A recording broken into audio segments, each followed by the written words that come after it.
بسم اللہ الرحمن الرحیم۔ آج کا موضوع ہے رحم کا جواب رحم۔ جب ہم کسی دکھیا کی مدد کرتے ہیں تو اس کے دل سے ایسی دعائیں نکلتی ہیں جن میں ایموشنل انرجی کی بجلی بھری ہوئی ہوتی ہے۔ یہ بجلی اسیر میں لہریں اٹھاتی ہے جو ملکوتی طاقتوں سے جا ٹکراتی ہے۔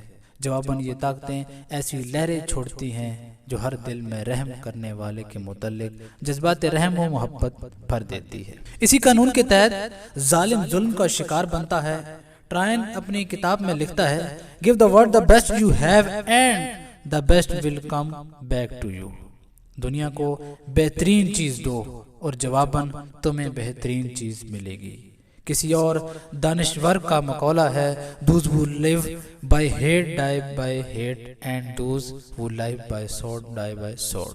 وہ کہتے ہیں جو لوگ زندگی کی بنیاد نفرت پر رکھتے ہیں وہ نفرت ہی سے ہلاک ہوتے ہیں، اسی طرح تلوار کے زور سے زندگی بسر کرنے والے تلوار ہی سے مرتے ہیں۔ حضرت مسیح علیہ السلام کا ارشاد ہے Do good to those who hate you۔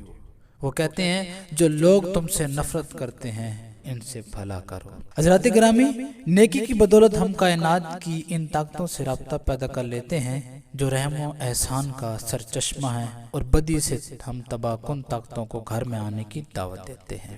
ایمان ایک زبردست انرجی یعنی طاقت ہے۔ جب ہم اس طاقت کو ایتھر میں چھوڑتے ہیں تو تمام فیض رسائیاں طاقتیں ہماری طرف متوجہ ہو جاتی ہیں اور ہماری امداد کرتی ہیں۔ میں یوں محسوس کرتا ہوں کہ ہر نیک دل اور پاکیزہ کردار انسان کے ارد گرد قوائے خیر یعنی فرشتوں کے پہرے لگا دیے جاتے ہیں جو ہر مصیبت سے اسے بچاتے ہیں اور ہر الجھن میں اسے راہ دکھاتے ہیں۔ اللہ تعالیٰ کا ارشاد ہے اللہ نے انسان کے آگے اور پیچھے چند نگران مقرر کر رکھے ہیں جو خدائی اشارہ پا کر اس کی حفاظت کرتے۔ چنانچہ قرآن میں ایسی 20 اقوام کا ذکر آیا ہے جن پر آسمان سے آگ یا پتھر برسے، بد سب کے سب ہلاک ہو گئے لیکن نیکوکار تمام کے تمام بچ گئے۔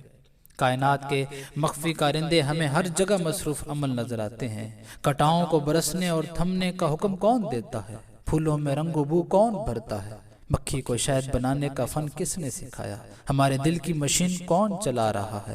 ماں کے رحم میں بچے کی تشکیل کون کر رہا ہے؟ اور پھلوں میں لذت و خوشبو کون بھر رہا ہے؟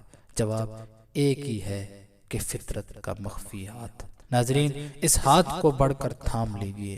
By yielding to nature we learn to command it۔ وہ کہتے ہیں جب ہم فطرت کے سامنے جھک جاتے ہیں تو اسے مسخر کر لیتے ہیں۔ میرا ایمان ہے کہ نیک لوگوں کو تباہی کی کسی طاقت سے کوئی گرزند نہیں پہنچ سکتا، نہ دشمن سے، نہ ریزن سے، نہ آگ سے، نہ سانپ سے، کیونکہ دکھ گناہ کا نتیجہ ہے، اور جہاں گناہ کا وجود ہی نہ ہو وہاں دکھ کا کیا کام۔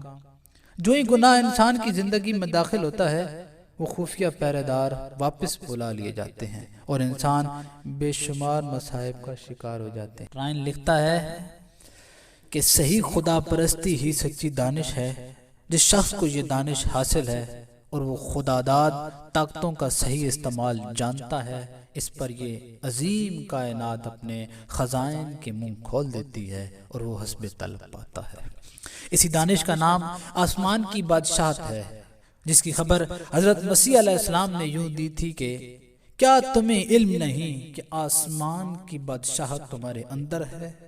کچھ اس قسم کی بات سنسکرت کی اس دعا میں بھی پائی جاتی ہے کہ میری روح سورج سے زیادہ روشن، برف سے زیادہ پاکیزہ اور ایتھر سے زیادہ لطیف ہے۔ یہ روح میں ہوں اور میں